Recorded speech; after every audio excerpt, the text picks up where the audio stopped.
नमस्कार, मैं हूं डॉक्टर चक्षु। अगर आप अपने प्रोस्टेट का इलाज होम्योपैथी से कराना चाहते हैं तो इस वीडियो में आपको अपने सारे सवालों के जवाब मिल जाएंगे कि कितने ग्राम तक के प्रोस्टेट का इलाज होम्योपैथी में संभव है, होम्योपैथी की कौन सी दवाइयां हैं और वो दवाइयां कितनी इफेक्टिव है कि आपको प्रोस्टेट की समस्या से छुटकारा दिलवाने में मदद हो सकती है। बातें ज़रूरी हैं, समझने वाली हैं, गदूद के बारे में जानना ज़रूरी है, इसलिए रिक्वेस्ट है कि आप इस वीडियो को पूरा देखें, अपने कंसेप्ट्स क्लियर करें, होम्योपैथी से फ़ायदा उठाएं और प्रोस्टेट की समस्या से निजात पाएं।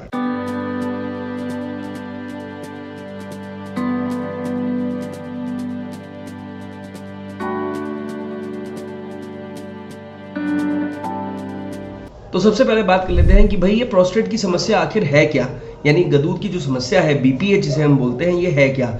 हिंदुस्तान में 2022 के डेटा के हिसाब से 60 साल से ऊपर के 50% से ज़्यादा मर्दों को अपने प्रोस्टेट का यानी गदूद का ऑपरेशन कराना पड़ जाता है। अब ये जो गदूद है ये एक ऐसा सुपारी के जैसा ऑर्गन है जो कि आपकी पेशाब की नली यानी जो आपका पेनिस है और जो आपका पेशाब की थैली है यानी जो ब्लैडर है उसके बीच में होता है, और ये ऑर्गन आपकी पेशाब की नली यानी यूरेथ्रा को कवर करता है। अब ये जो गदूद है इसके 2 या 3 बहुत इंपॉर्टेंट काम है। पहला काम यह है कि जो आपका वीर्य बनता है यानी सीमन बनता है उसमें जो लिक्विड या फ्लूइड टाइप का पदार्थ होता है वो पदार्थ आपका प्रोस्टेट सिक्रीट करता है। जो सीमन यानी आपके जो वीर्य वाले जो सेल्स होते हैं स्पर्म सेल्स उसके संग में मिलकर सीमन या वीर्य बनाते हैं। दूसरा बहुत इंपॉर्टेंट रोल है कि जो वो वीर्य जब इजैकुलेशन के टाइम पे यानी संभोग के बाद वो वीर्य जब प्रेशर से आपके लिंग से बाहर आता है उस प्रेशर को कंट्रोल करने का काम भी गदूद करता है। तीसरा बहुत इंपॉर्टेंट रोल है कि जो पेशाब का प्रेशर है, पेशाब का फ्लो है, उसको भी कंट्रोल करने का, रेगुलेट करने का काम जो है वो गदूद करता है। तो ये 3 बहुत इंपॉर्टेंट रोल किसी भी इंसान के अंदर, मेल के अंदर एक गदूद प्ले करता है यानी प्रोस्टेट प्ले करता है। अब बीपीएच क्या है? जब ये जो गदूद है या प्रोस्टेट है इसके जो सेल्स हैं यानी जो इसकी कोशिकाएं हैं, जब इसका साइज बढ़ जाए, नॉर्मल से कोशिकाएं बड़ी हो जाएं, तो ये जो ऑर्गन है इसका साइज नॉर्मल के मुकाबले बढ़ जाएगा और बढ़ने के बाद ये आपकी पेशाब की नली को दबा देगा, अपने नॉर्मल फंक्शंस नहीं कर पाएगा। तो उसी कंप्लेंट को हम बोलते हैं बिनाइन प्रोस्टेट हाइपरट्रॉफी। अब ये जो बीपीएच है इसको प्रोस्टेटोमेगैली भी बोला जाता है। ये प्रोस्टेटाइटिस नहीं है, प्रोस्टेटाइटिस एक अलग परेशानी होती है। अब समझते हैं यहाँ पर कैसे पता चलेगा एक आम आदमी को कि भाई उनको प्रोस्टेट की समस्या हो गई है। देखिए, सबसे बड़ा लक्षण है कि अगर आपको पेशाब कंट्रोल आप खो दें, पेशाब का कंट्रोल, कि भैया पेशाब बूंद बूंद करके गिर रही है, ड्रिबलिंग हो रही है, पेशाब आप कंट्रोल नहीं कर पा रहे हैं, इतनी अर्जेंसी हो रही है कि आपको भागना पड़ जा रहा है, भागेंगे नहीं तो निकल जाएगी, है ना। यूरिन का जो आपका फ्लो है, जो कंट्रोल है वो छूट गया है, पेशाब कभी भी निकल सकती है, उसकी लीकेज हो सकती है। आप जमीन पे बैठ रहे हैं तो पेशाब निकल जा रही है, आप केवल जो है पॉटी करने जा रहे हैं उस समय आपकी पेशाब निकल जा रही है, आप चल रहे हैं तो चलते चलते कभी ये ज्यादा प्रेशर लग गया तो आपको पेशाब निकल जा रही है, तो लीकेज भी हो जा रही है। इसके बाद जो पेशाब का फ्लो है वो इंटरमिटेंट है, कभी रुक जा रही है, कभी निकल जा रही है, कभी फ्लो से आ जा रही है। आपको अपना ब्लैडर खाली होते हुए पूरी तरह से महसूस नहीं होता है। आप पेशाब तो जा रहे हैं पर लेकिन आपका ब्लैडर पूरी तरह से खाली नहीं हो पाता है, आपको दोबारा जाना पड़ जाता है। एक और बहुत इंपॉर्टेंट सिम्टम यहाँ पे आता है कि रात के समय में खासकर अगर किसी मेल को बार बार पेशाब जाना पड़ रहा है, उनकी रात की पेशाब की फ्रीक्वेंसी बढ़ गई है, तो बहुत सारे लोगों को ऐसा लगता है कि इनको गदूद संबंधी परेशानी तो जरूर हो गई होगी। अब यहाँ पर एक बहुत इंपॉर्टेंट जो सिम्टम है वो है अर्जेंसी। अर्जेंसी का मतलब है कि पेशाब इतनी तेजी से लगती है कि मरीज से पेशाब का जो फ्लो है वो कंट्रोल ही नहीं हो पाता। पेशाब मरीज को फौरन भागना पड़ता है, पेशाब मरीज बन जाके बैठता है, लेकिन पेशाब में स्ट्रेन यानी आपको जोर लगाना पड़ रहा है, उसके बाद भी पेशाब नहीं आ रही है। अगर आ रही है तो बूंद बूंद करके आ रही है, या फिर अगर फ्लो आ रहा है तो 2 धार से आ रहा है। ये जो प्रॉपर स्ट्रीम बननी चाहिए वो स्ट्रीम नहीं बन पा रही। अगर ये सारे लक्षण या इनमें से कुछ लक्षण आपको महसूस हो रहे हैं तो आपको प्रोस्टेट संबंधी समस्या हो सकती है। कौन सी टेस्टिंग करानी चाहिए जो इफेक्टिव है? देखिए, सीधी सी बात है, एक आम आदमी को अगर ऐसे सिम्टम लगते हैं तो भाई सबसे पहले वो जाए एक अल्ट्रासाउंड कराए। अल्ट्रासाउंड के डॉक्टर साहब अपने आप आपको देखकर बता देंगे कि भाई क्या समस्या है। अगर उसके बाद कोई दिक्कत लगती है तो आप डॉक्टर से संपर्क करें। अगर उनको लगता है तो एमआरआई कराने की जरूरत पड़ सकती है, या फिर नॉर्मली डॉक्टर्स लेटरिन वाली जगह से रेक्टम से अंदर उंगली डालकर वहां पर एग्जामिनेशन करते हैं कि भाई प्रोस्टेट में दिक्कत तो नहीं आ रही है। एक खून से टेस्ट होता है, उसे हम कहते हैं PSA यानी प्रोस्टेट स्पेसिफिक एंटीजन। अगर इसकी वैल्यू 4 से ज्यादा होती है, इसका मतलब आपको प्रोस्टेट कैंसर का खतरा हो सकता है। अगर 4 से कम है तो फिर कोई समस्या की बात नहीं है। ये बेसिक जांचों की बात हो गई। अब बात कर लेते हैं, क्या होम्योपैथी से आप बीपीएच का इलाज 100% कर सकते हैं? बिल्कुल कर सकते हैं। कौन से मरीज को फायदा मिलेगा ये समझिए। देखिए, जब आप अल्ट्रासाउंड कराएंगे डॉक्टर के पास जाकर, तो वो गदूद अल्ट्रासाउंड में चेक करेंगे और रिपोर्ट में लिख के देंगे कि या तो आपका गदूद का जो साइज है वो ग्राम्स में है या फिर एमएल में है उसका वॉल्यूम। तो वॉल्यूम जो एवरेज होता है गदूद का, उसे मान के चलिए 35 ml, और जो ग्राम्स होता है उसे मान के चलिए ऑलमोस्ट 30 ग्राम्स।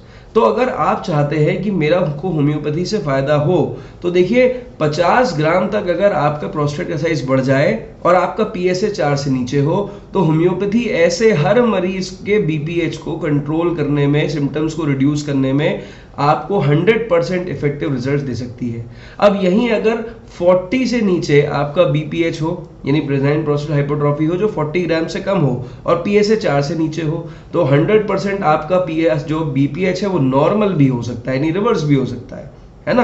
अब अगर यहीं पे 60 से ऊपर, 60 ग्राम से ऊपर आपका बीपीएच हो जाए, उसका साइज हो जाए, तो और आपका जो पीएसए है वो 4 से ऊपर चला जाए, तो यहाँ पर फर्दर इन्वेस्टिगेशन कराने की जरूरत पड़ सकती है, जो सीटी या एमआरआई के फॉर्म में होता है। उसके अकॉर्डिंग कह सकते हैं कि भाई होम्योपैथी काम करेगी या नहीं करेगी। लेकिन अगर यहीं पर 60 ग्राम से ऊपर हो और पीएसए जो है वो 4 से नीचे हो, तो आप होम्योपैथिक दवा जरूर लीजिए। सिम्टोमेटिकली तो 100% आपको इंप्रूवमेंट आएगा और हो सकता है कुछ साइज भी रिड्यूस हो जाए।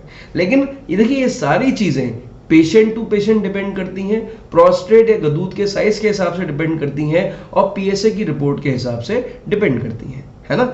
अगर इन चीजों का हम ध्यान रखेंगे तो होम्योपैथी 100% आपकी मदद जरूर करेगी। अब बात कर लेते हैं कि भाई कौन कौन सी दवाइयां यहाँ पर होम्योपैथी में ऐसी हैं जो कि इफेक्टिव है, टू द पॉइंट है और प्रोस्टेट संबंधी मरीज की मदद 100% कर सकती हैं। देखिए, मैं ग्रेड वाइज चलूंगा, यानी जब जो किसकी समस्या कम उसकी दवा पहले, जिसकी समस्या ज्यादा उसकी दवा बाद में। पहली दवा जो यहाँ पर है वो है हाइड्रेंजिया। अब हाइड्रेंजिया आप मदर टिंचर में इस्तेमाल करें, वो मरीज इस्तेमाल करें जिन्हें शुरुआती लक्षण आ रहे हैं प्रोस्टेट के, और प्रोस्टेट के इनिशियल कंप्लेंट्स, चाहे वो थोड़ी बहुत ड्रिबलिंग हो रही हो, थोड़ा बहुत रात में पेशाब ज्यादा जान रहा हो, 40 ग्राम से कम, आप 40 ग्राम या 40 ग्राम से कम के आसपास का प्रोस्टेट हो और अभी रिसेंटली डायग्नोज हुआ हो।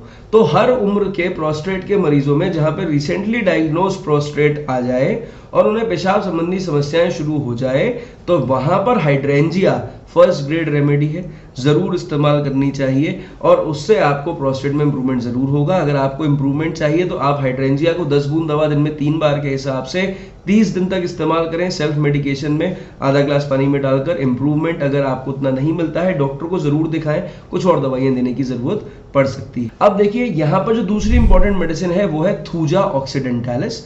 थूजा ऑक्सीडेंटालिस आप ऐसा मान के चलें, ये प्रोस्टेट की बढ़ती हुई ग्रोथ को थामने में बहुत इंपॉर्टेंट रोल प्ले करती है। जो हाइपरट्रॉफी हो रही है, जो सिस्टिक ग्रोथ आपके प्रोस्टेट की बनती जा रही है, उसको अरेस्ट करने में, उसके सिम्टम्स को कंट्रोल करने में थूजा एक एंटीसाइकोटिक बहुत इंपॉर्टेंट होम्योपैथिक मेडिसिन है।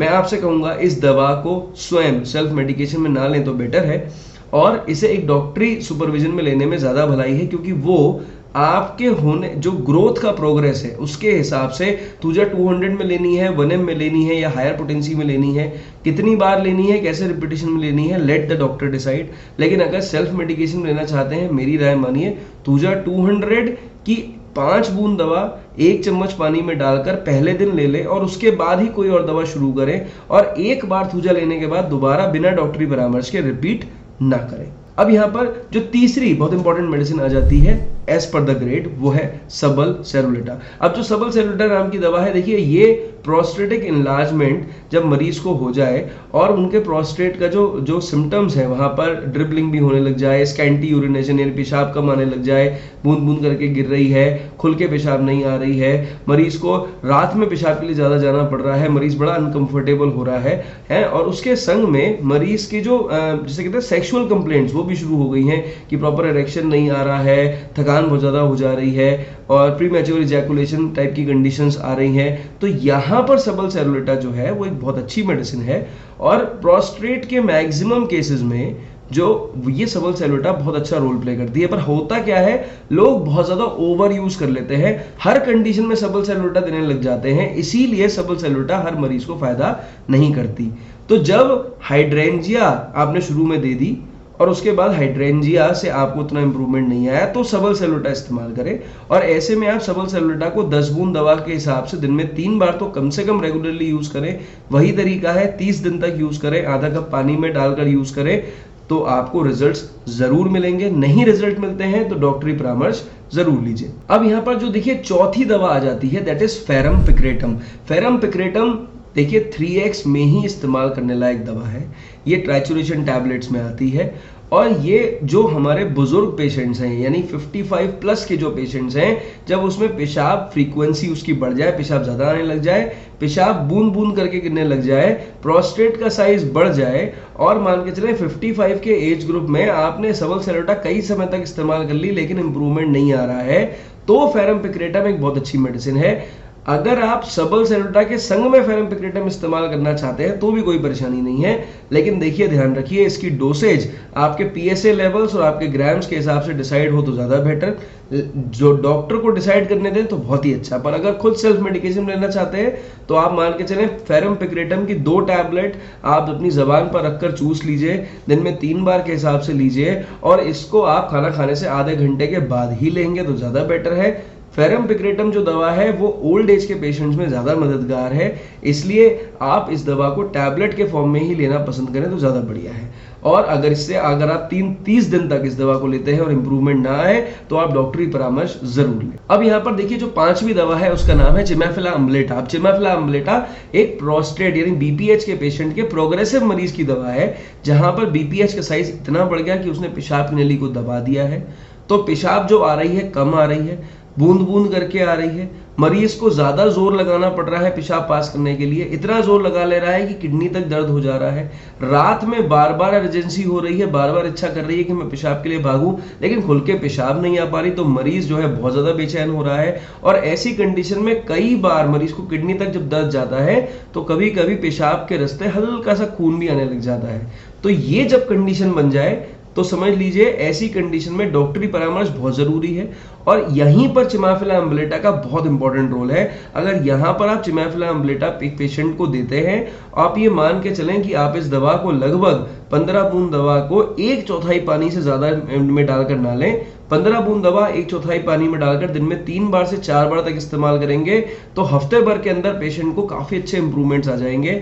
लेकिन क्योंकि इस कंडीशन में पेशाब बहुत ज्यादा रुक जा रही है, मरीज को तकलीफ हो रही है, तो डॉक्टरी परामर्श बहुत जरूरी है, इन्वेस्टिगेशन बहुत जरूरी है। अगर 7 दिन में इंप्रूवमेंट ना आए फौरन डॉक्टर को दिखाएं, ये बहुत इंपॉर्टेंट है। नेक्स्ट इंपॉर्टेंट मेडिसिन जो यहां पर आ गई वो है ट्रिटिकम रेपेंस। अब ये ट्रिटिकम रेपेंस कहां काम करेगी, जहां पे चिमाफिला लेने के बाद भी कंडीशन इंप्रूव नहीं हो रही है और बढ़ती जा रही है, और इतना दर्द हो गया कि अब तो किडनी में भयंकर दर्द है, पेशाब में खून आ रहा है, पेशाब खुल के नहीं आ रही, कई बार तो पेशाब में पस आ जा रहा है, मरीज बेचैन है और अब वो कह रहा है बस मेरा ऑपरेशन कर दो, है ना। ऐसी कंडीशन में मरीज पहुंच गया है। तो यहां पर Triticum रेपेंस is a very good remedy. अगर सिम्टोमेटिकली कुछ समय के लिए मरीज को आपको सेटल करना हो तो ये 72 घंटे में इस्तेमाल करने वाली बहुत जरूरी दवा है। आप ऐसी कंडीशन में जब मरीज की पेशाब रुक जाए, खुल के ना आए, और जब आए तो उसमें पस या म्यूकस टाइप का आए, मरीज को किडनी तक दर्द हो, मरीज कांपने लग जाए कि जो है अनकंफर्टेबल स्टेट की वजह से, और स्पेशली हमारे ओल्ड एज पेशेंट्स हो, तो वहां पर Triticum रेपेंस is a very good remedy. आप अगर लेना चाहते हैं, इस्तेमाल करना चाहते हैं, तो आप इसको 72 घंटे तक लगभग मान के चलें 10 बूंद दवा दिन में 5 बार तक 2 चम्मच पानी या आधा कप पानी के अंदर डालकर पेशेंट को दीजिए। और अगर आप 5 बार तक दे रहे हैं तो विद इन 72 आवर्स पेशेंट को बहुत अच्छा इंप्रूवमेंट आएगा।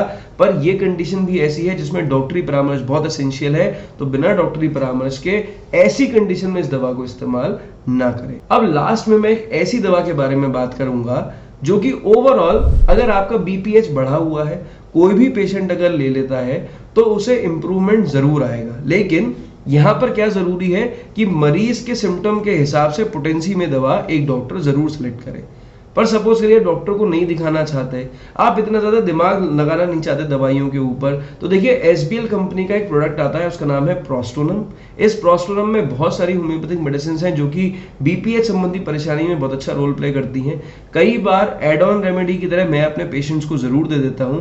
तो अगर आप बिना दिमाग लगाए सिर्फ बीपीएच आ गया है आपको, यानी बेनाइन प्रोस्टेट हाइपरट्रॉफी कंफर्म हो गई है अल्ट्रासाउंड में, पीएसए वीएसए कराने की कोई ज़्यादा इच्छा नहीं है, केवल उस रिपोर्ट के आधार पर दवा खानी हो और ज्यादा दवा के सिलेक्शन में भी दिमाग ना लगाना हो, तो प्रोस्टोनम लेने लग जाइए। प्रोस्टोनम की लगभग 15 से 20 बूंद दवा दिन में 3 बार के हिसाब से रेगुलरली 30 दिन तक लीजिए, आधे ग्लास पानी में डालकर लीजिए, तो आपको इंप्रूवमेंट जरूर आएगा। हमेशा प्रोस्टेट वाली जितनी दवाइयां मैंने बताई हैं कोशिश करें खाना खाने के आधे घंटे बाद ही लें तो बेहतर।